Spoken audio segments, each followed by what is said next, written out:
Hoje nós estamos recebendo aqui o professor Ricardo Murad, ele é professor de Direito Constitucional e Tributário da Universidade de Taubaté. A universidade está fazendo uma semana jurídica, né, importante, enfatizando a cidadania e a constitucionalidade, porque a nossa Constituição vai fazer 30 anos.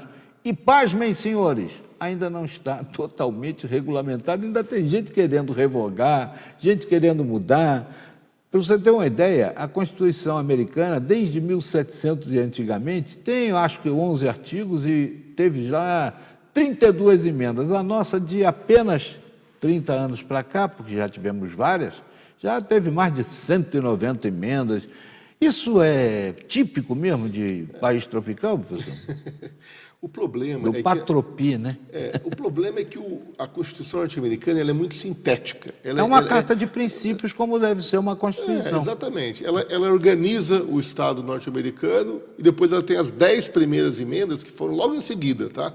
Essas 10 primeiras emendas são o Bill of Rights, são a proclamação dos direitos e garantias fundamentais. É o nosso artigo 5º. Exatamente, o nosso artigo 5º. E aí, ela é muito sintética. Aqui no Brasil, nós trouxemos, a nossa Constituição é muito grande, ela fala sobre muitas coisas. Detalhista. Ela é detalhista, quer dizer, leva para o Supremo até a discussão do gato que caiu do telhado. Exatamente, porque se o Supremo defende a Constituição é muito extensa, tudo é matéria constitucional, né? Então acaba sobrecarregando o Supremo Tribunal Federal. Ainda tem um outro detalhe também, né? Nós temos 2 cortes de cassação, porque o Superior Tribunal de Justiça exerce essa função e o Supremo também. O Supremo devia ser só um órgão constitucional.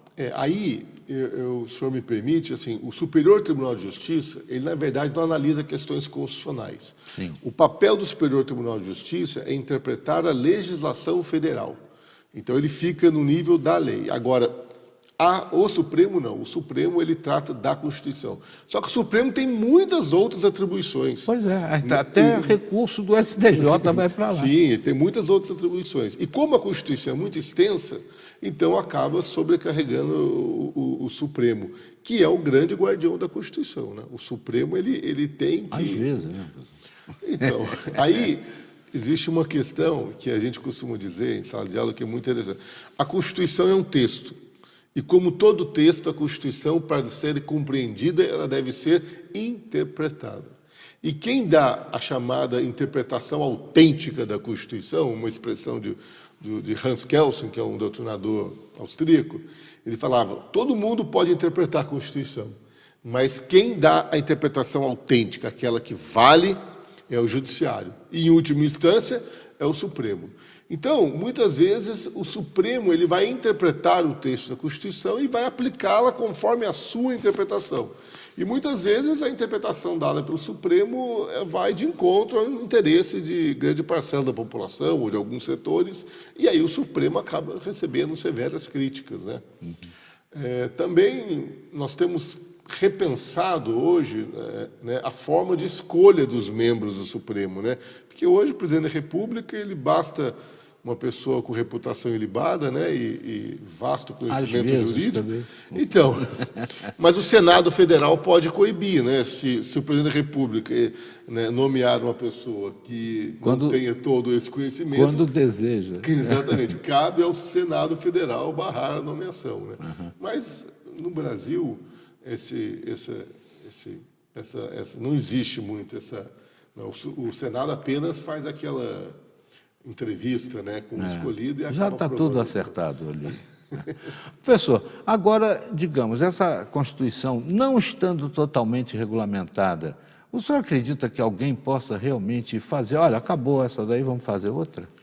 Olha, Ou estaria na hora de fazer isso? Olha, o Brasil já teve 6 a 7, nem os constitucionalistas, eles sabem exatamente quantas constituições nós tivemos. Porque não considera as autoritárias. Não, é porque tem a Constituição de 67, que sofreu uma forte emenda em 69. Então, alguns entendem que essa emenda de 69 é uma nova Constituição, outros entendem que não. Mas, enfim, o tempo médio de vida de uma Constituição, a nossa com 30 anos, ela está bem. E aí eu sempre digo para os meus alunos, a nossa Constituição está sendo testada, porque ela está se amadurecendo. Então, nós temos a democracia e você vai ver que ela vai ser testada ao extremo, porque nós passamos por problemas, né? Turbilhões que muitas vezes pode ser mais fácil, não, vamos rasgar essa Constituição e fazer outra, né? Eu não sei se esse é o caminho correto, nem o caminho mais fácil a seguir, mas eu tenho muito receio da quebra da ordem democrática. Nós temos que lutar pela manutenção da nossa ordem democrática, porque, como nós vimos aí, enfrentando esses turbilhões que o senhor mencionou, muitas vezes com vozes, né, na sociedade que nós temos que quebrar a ordem democrática, né? É interessante, né, porque quando eu fui para a faculdade, né, final do regime autoritário, né, então você tinha aquela não queremos mais os militares, agora temos democracia e tal. E agora, depois de 30 anos, né, o que acontece, né, diante dessa violência que nós passamos aí, a sociedade brasileira, tem muitas pessoas, não, queremos o militar de volta para impor a ordem, né? É muito perigoso esse discurso. E a gente tem que manter a Constituição, tem que acreditar na Constituição e trabalhar para que a nossa Constituição possa exercer o papel para o qual ela foi criada, né? Muitos dizem que a Constituição confere muitos direitos, né? Tem estudos aí que falam, olha, a Constituição fala não sei quantas vezes em direitos, mas pouquíssimas vezes em deveres. Então, é direito para lá, direito para cá, todo mundo se sente hoje detentor de direitos, na Constituição, etc. Mas poucos fazem os deveres, né? Porque não basta a Constituição dizer que o salário mínimo tem que ser capaz de garantir ao trabalhador, né, alimentação, moradia, lazer, né? Se o senhor olhar aí no capítulo 5º, no 6º, o senhor vai ver. Existe isso, mas, na verdade, sabemos hoje que o salário mínimo mal dá para a subsistência do trabalhador, né? Então, a Constituição ela tem que ser segurada. Nós temos que ter no país uma segurança jurídica para que o nosso país possa se desenvolver. Eu acho que essa é a grande questão. Quando você fala, não, vamos acabar com essa Constituição e fazer outra, isso para mim é um crime. Mas, quando você diz isso, quando as instituições que estão proclamadas na Constituição, quando elas se tornam frágeis, então todo o sistema se torna frágil e aí há uma incerteza muito grande. E aí é um freio na economia. E esse freio na economia acaba gerando novos problemas sociais para nós. Eu tenho certeza que lá em casa tem muita gente aí interessada em aprofundar um tanto esse tema. A Universidade de Taubaté está oferecendo essa oportunidade até o fim dessa semana, né, Sim. Professor?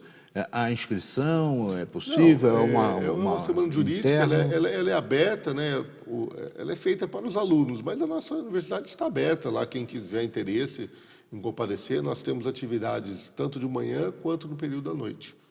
Palestra, júri simulado. E né? Fica em que local? Fica A Universidade de Taubaté é plurima, né? Ela fica na Avenida 9 de Julho, ali próximo da rodoviária velha de Taubaté. Sim. Tá bom.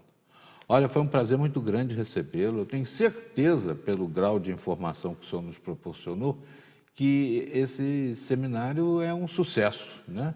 E muita gente que está aí em casa certamente vai querer participar. Obrigado, professor. Nada. E o nosso abraço a todo mundo aí da Universidade de Taubaté.